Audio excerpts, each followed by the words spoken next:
So again, this is introducing the new GEMMS PHR for health information exchange.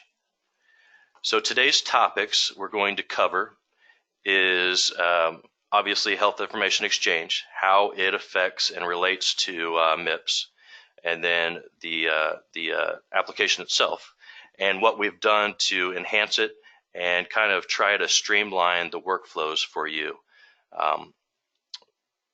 The first version of the PHR you guys have been using back since meaningful use, since this first initiative came out from CMS as far as health information exchange. And we've listened and we've heard comments and suggestions, and we've tried to incorporate those as we've developed and enhanced the PHR along the way. And I think you guys will be pleased and happy with the changes we've made. So we're going to go ahead and talk about assessing the PHR, launching and logging in, creating a transition of care document, sending it, and then the third component, which is incorporating health information as far as document and or data.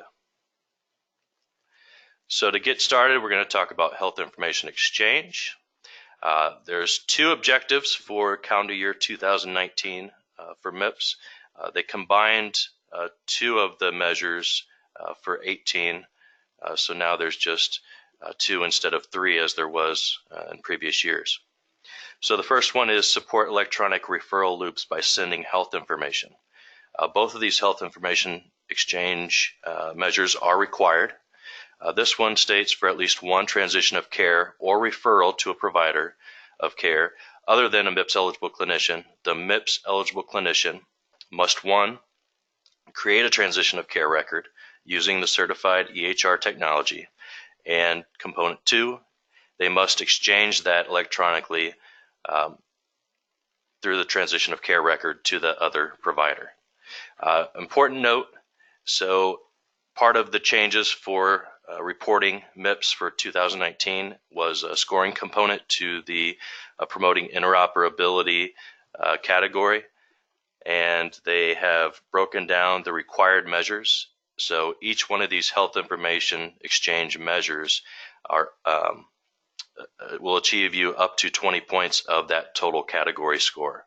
So it's a key component to the promoting interoperability category.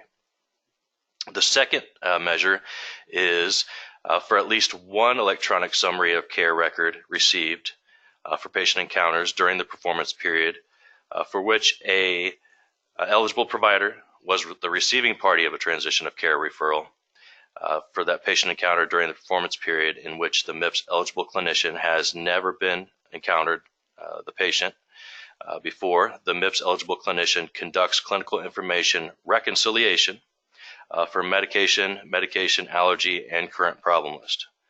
So this is kind of the measure that was previously separated into two. So previously you had to import the document, and that was one component, and then you had to have the ability to reconcile discrete data as far as medications, medication allergies, and the patient's current problem list from that received CCDA transition of care document. So this one's been combined, and we're going to talk about this a little bit more as we go through the PHR and get into the overview of how you're actually going to use our new tool to achieve that. This measure alone, again, is up to 20 points. So in the next slide here, you'll see just those two health information exchange measures are going to be up to 40 points of your total 100 points for the promoting interoperability category of MIPS. So like I said, it is a key component. So this tool should easily be able to get you to that. So let's talk about the objective here. So the GEMMS PHR was developed to meet the 2019 certification requirements as far as MIPS, and also 2015 EHR certification requirements. So there was a combination of features and functions that we had to be able to provide to you, and did so. We're combining and replacing the current GEMMS PHR application and the current GEMMS direct mail application into one application. So just right there, it just made sense to combine these into one application. You don't have to go two different places to do the same thing for the same measure. So you'll be able to do one-stop shopping from here on out. And you will see some similar functionality. So those of you that have been doing the health information exchange for many years now, back to second stage or stage 2 of meaningful use, you will see some similar functionality as to the processes, and you will be familiar with some of those workflows. GEMMS' intent was to streamline the current workflow. It's been enhanced. Let me just tell you that. So let's go through that. And as I said, we'll have additional functionality beyond what you're going to be shown today that we'll cover in a future webinar. And some of that functionality will be beneficial for your practice outside of just meeting CMS's requirements.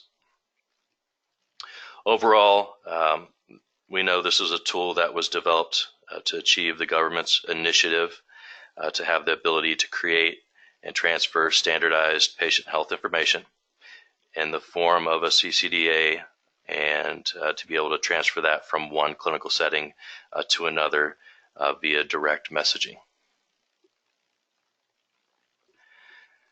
Some key components.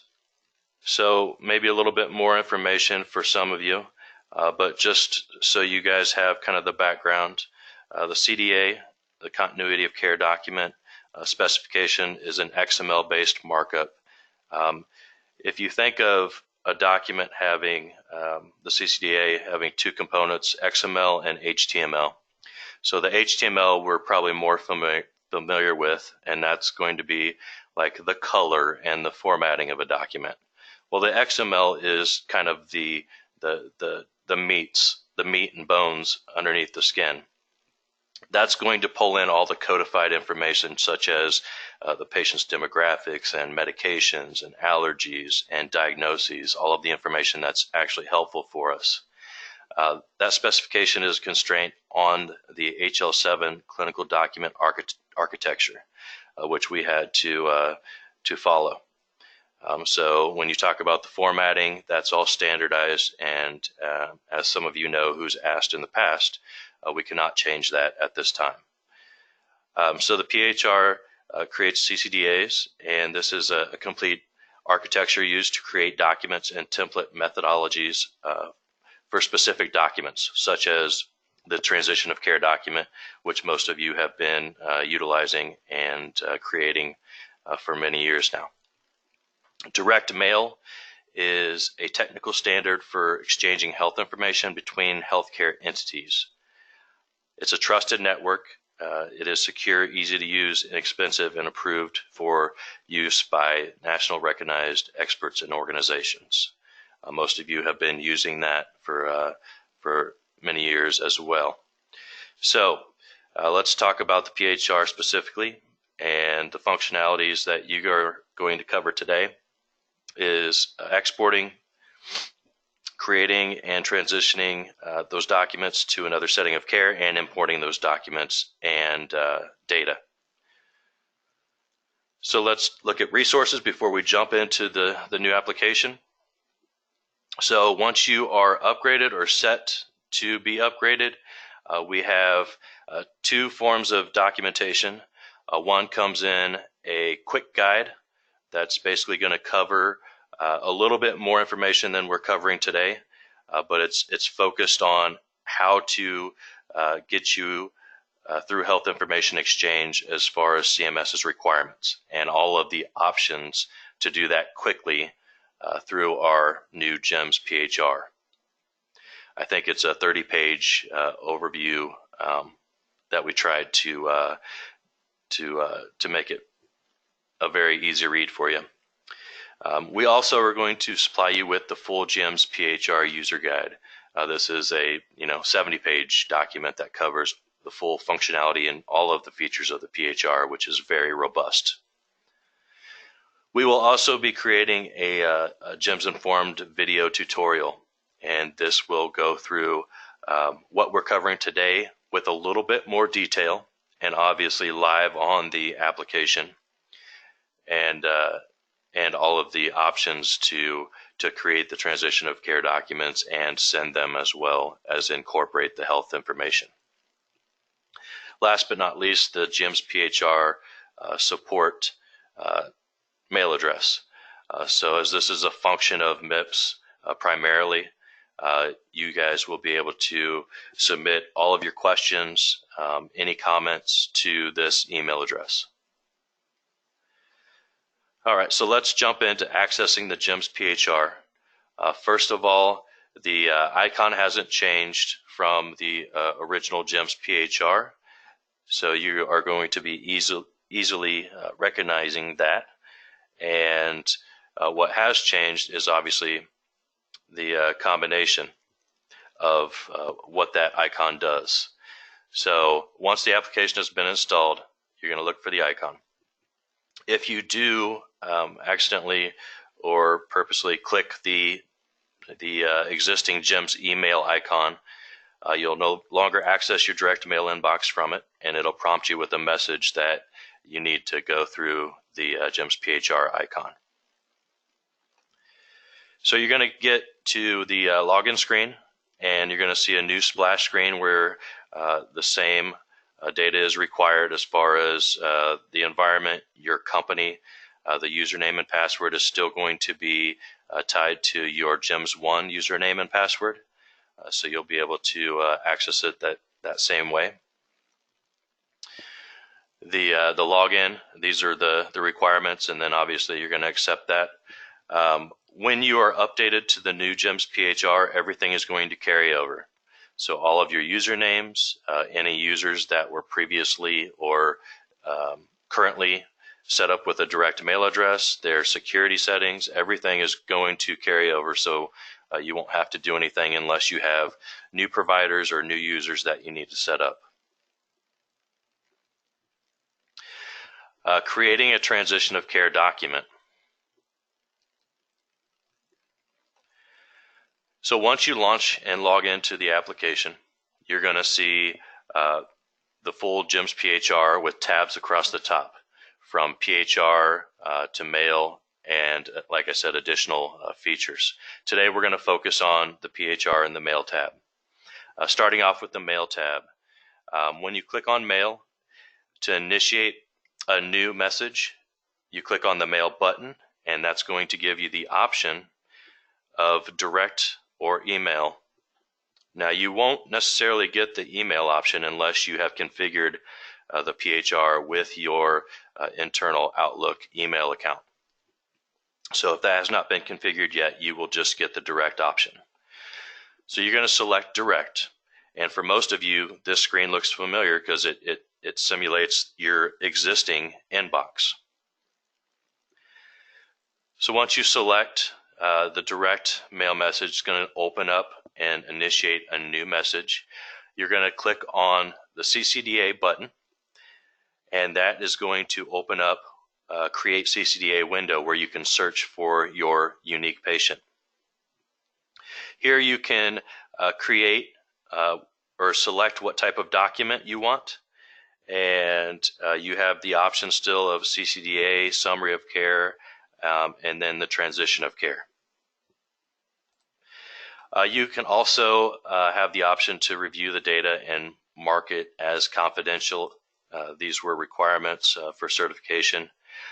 You don't have to use those options, so you can just go straight to Create CCDA. So once you have the patient highlighted, you select the CCDA type, which is going to be transition of care. You can create the CCDA. Once the Create CCDA button has been selected, the document will display as an attachment automatically on the direct mail message. The few things that you need to do is you need to populate the send as component to give your provider credit for being the sender of that transition of care. It's going to automatically associate the patient.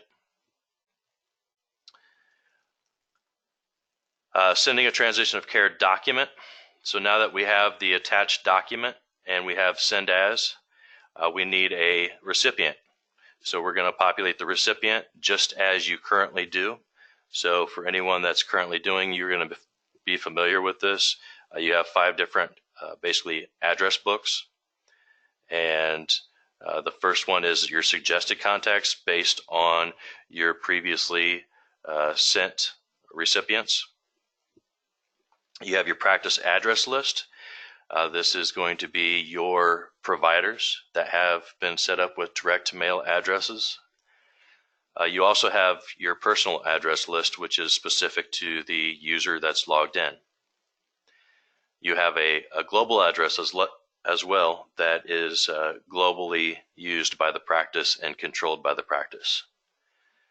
The last form of address book is the provider directory. This has gotten better along the way and gives you the ability to search globally, not only within your practice but across the country to achieve and search providers' direct mail addresses. As we all know, that was the biggest speed bump initially was obtaining those direct mail addresses, and this directory gives you a head start on that to search by the provider's name or practice or different criteria. So once you have the recipient sent, then you're going to need to populate the subject. Once the send as has been selected with the appropriate provider, you have the subject, you have the attachment, you have send as. These requirements are included with the message, but within the message body, that is not a requirement. So if you want to add a personalized message, that's optional. Lastly, you can select send, and this is going to demonstrate how that message is going to look before it's sent, complete with all of the required criteria as well as the optional body. So receiving and incorporating health information into the GEMMS 1 medical record. This is going to be a new step for some of you. So let's talk about that a little bit. So previously, when you were importing a document or you wanted to import data, you had to search for that CCDA document in a secure folder that was received through direct mail and then saved to that folder. So that was part of the workflow that we thought we could streamline a little bit. So now you can incorporate that data and that document directly from the inbox, which is a huge time saver and I think a huge a step for us as far as functionality. So let's look at this inbox, and there's 2 ways to import an attachment directly from the inbox. So you can right-click on an attachment and select import, or you can simply highlight your message with an attachment and click on the button to import the CCDA directly from the inbox. The import window will open up, and this is where you're going to identify the patient. The system is going to automatically search for the patient based on the received CCDA. So if it finds a match, it's going to populate that match. If any information is off, you may need to search if the patient's name is maybe misspelled because you don't know where that document is coming from. Maybe it's coming from a primary care doctor or another specialized provider, and maybe the patient gave them a different name, nickname. So you may want to do a little bit of due diligence and search for that patient just to make sure that they aren't an existing patient in your system. If they aren't, then you can create a new patient straight directly from this window. We do encourage you to view the CCDA just to verify that the name on the CCDA document is the name of the patient that you are either using or searching for or creating. When you view that CCDA, you're going to see a window similar to this. It's going to give you the information, the patient's name, date of birth, so you can quickly identify that. And then you're going to go through and have the ability to import not only the document, but the medications, allergies, and diagnosis. So part of that health information exchange and measure prompts you to be able to incorporate that and reconcile those discrete data points. Now, if you look at the medications, allergies, and diagnoses and nothing is different, obviously you don't have to do anything. If you see that you have a medication listed in green and that deems that medication is not currently on that patient's medication list, allergy list, or diagnosis list, and it's not appropriate, then by no means do you have to incorporate that.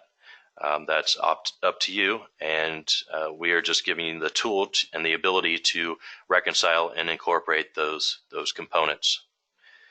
You can see you have a accept combined medication button and a cancel combined medication button that's going to allow you to combine those components. We talked about discrete data and it being codified as far as the CCDA documents are concerned. So let's look at that and look at the requirements for the medications, allergies, and diagnoses. So obviously we're not going to let you just import anything into the patient's medical record. That information has to be codified. So medications have to have a RX ID and a specific drug name. If any one of those components are missing, then we are going to give you the ability to search the database to basically match those and code that information before it's imported, combined, and then imported. With allergies, same thing. You have to have an allergy code and ID that's required before it's imported and combined into your current GEMMS 1 patient medical record. The diagnosis, we are all familiar with the term SNOMED now. So it has to have a SNOMED code as well as an appropriate ICD-10 diagnosis code. Once those components have been combined and accepted, they are going to go into the patient's chart into those specific sections, as well as the document is going to be imported into a chart section that has either been set up by you or will be set up by you. And you can choose the chart section that you would like that document to be saved under. So we talked about so far creating the transition of care document, sending the transition of care document, importing it all through the Mail tab. So now we're going to talk about accessing the new GEMMS PHR from the actual tree node within the Quality Payment Program tree, which some of you currently use. So you're going to get the full application when you access the PHR from the tree.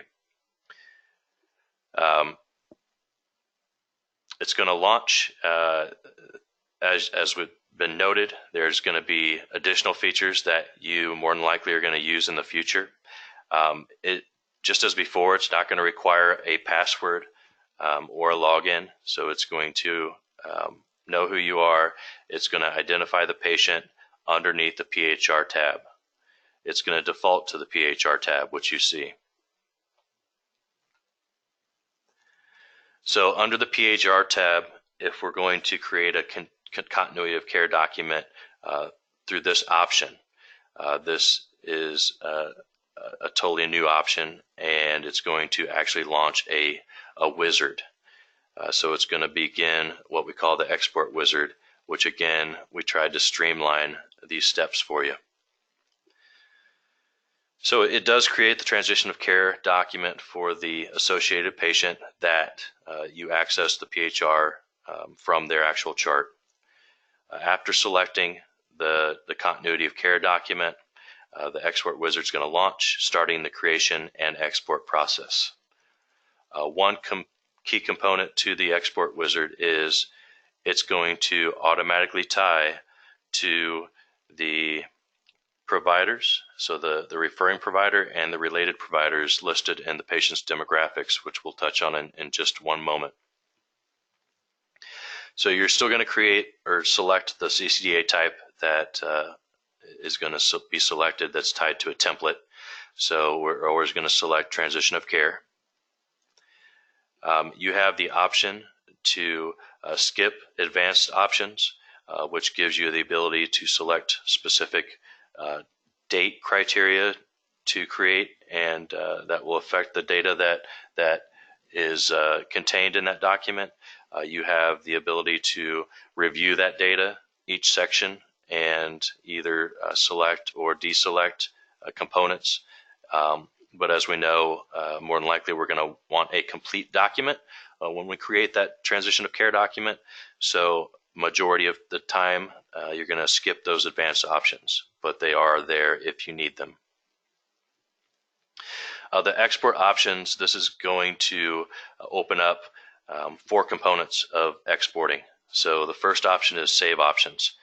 It's mandatory to save the file as an unencrypted zip file, or you have the option to encrypt the zip file. If you want to potentially put that file on a CD or a external hard drive for the patient, you could potentially encrypt it with the patient's date of birth. So you have that option. Direct message options. So the first option is send as. We all know this is the component that gives our providers credit for the health information exchange measure. So you're going to be able to select from the providers that you've been given the ability through security set up from your administrator. You see under the recipients, you have options to select the patient referring provider as well as the related providers. This ties to the patient's demographics. So there is if you're not aware, there's a new field within the referring provider entry, and it's a direct mail address entry. So the direct address must be populated for those referring providers to use this feature. If it's not, then you cannot select the send to patient referring provider or send to all related providers. You would have to look up the direct mail contact manually, which you can do as an option as well. But for future use, if you populate that direct mail address for the providers in the referring provider field, that will automatically pull in. If that provider does not have a direct mail address, then they will not show up here under your recipient list. You can have more than one recipient. As I said, if you have related providers all with a direct mail address in their demographics, they will list all of those providers for you. As I said, you can search providers through the address book with all of the available address books. Once you have the recipients and you finish the export wizard, it's actually going to show you the patients that the transition of care document was created, the pathway of where that file is located, as well as the address of the recipient. So this is your verification. If you get to this last screen and you just have a destination folder, you don't have a direct address there, you know that that transition of care was not sent to any provider. So if you do not have a direct address listed there as your recipient, then it was not sent. So you will need to resend that to an appropriate address. So in summary, Um, the PHR is obviously the tool to create the TOC document, send the document, and receive the document from your external doctors, and import that and incorporate those components into your patient health record. I want to thank you for joining us for our first of many series webinars in the GEMS Informed Live. As I said, please submit your questions, responses, any suggestions you have for future webinars. That would be great. Any components of the application that you'd like us to maybe go over and see, general workflows or anything like that. You can submit those as well to the gems_mips@harriscomputer.com email address. I have also provided you with the resources. We'll get these slides out to all of the attendees as well as anyone that requests those additionally. Most of you are familiar with the QPP CMS website. That's a great resource. They seem to update it throughout the year. Unfortunately, sometimes the updates are late in the year, but we try to keep on top of that and update you or point you to any updates that we see that are very important as far as the MIPS program. You have this resource page which specifically goes over health information exchange. There's also the CMS MIPS email support. If you don't have this, keep this, and they are really supportive and responsive. I actually just submitted a question last week and got a response back the next day. If you have any questions on any measure, specifically health information exchange or any other measure, I encourage you to submit those to CMS. You will get a response back, and I would encourage you to keep that response as documentation, especially if it was maybe a gray area that you wanted confirmed or clarification on. And then, as always, you have the GEMS MIPS support. I want to thank you for attending today, and I hope you all have a great day. Thanks a lot.